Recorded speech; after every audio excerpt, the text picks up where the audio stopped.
بسم اللہ الرحمن الرحیم۔ بلیک وائس کے دیکھنے والے اور سننے والوں السلام علیکم۔ معزز دوستو، تاج محل ایک یادگار عمارت ہے۔ یہ دنیا کے 7 عجوبوں میں سے ایک ہے۔ یہ مغل بادشاہ شہاب الدین شاہ جہان نے اپنی بیوی ممتاز محل کی یاد میں بنوایا تھا۔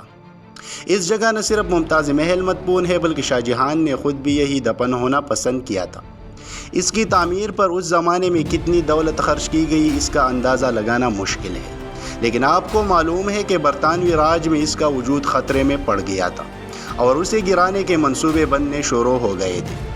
سنگ مرمر اور دیگر قیمتی پتھروں سے بنائے گئے تاج محل کو جو بھی دیکھتا ہے بس دیکھتا ہی رہ جاتا ہے۔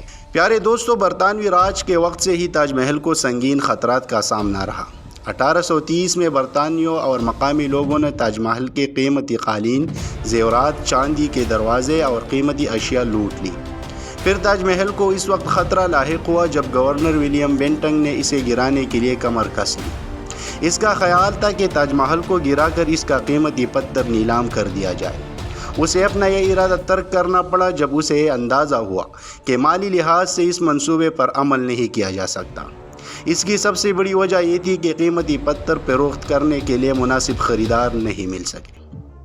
19ویں صدی کے آخر میں تاج محل کو کافی نقصان پہنچ چکا تھا۔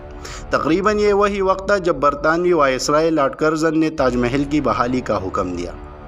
بحالی کا یہ منصوبہ 1908 میں مکمل ہوا۔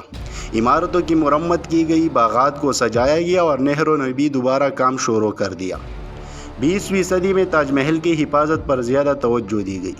1942 میں تاج محل کو ایک بار پھر خطرات لاحق ہوئے۔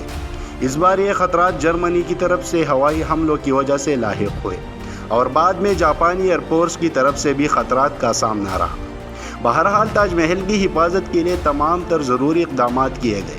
1965 اور 1971 کی پاک بھارت جنگوں کے دوران بھی تاج محل کی حفاظت کا مسئلہ سامنے آیا اور اس بار بھی اسے کوئی نقصان نہیں پہنچنے دیا گیا۔ تاج محل کو گرانے کے تمام منصوبے ناکام ہوئے اور پھر اسے کوئی خطرہ لاحق نہ رہا۔ تاج محل کی چمک دمک، اس کی شان اور اس کی عظمت برقرار رہی اور آج بھی ہے۔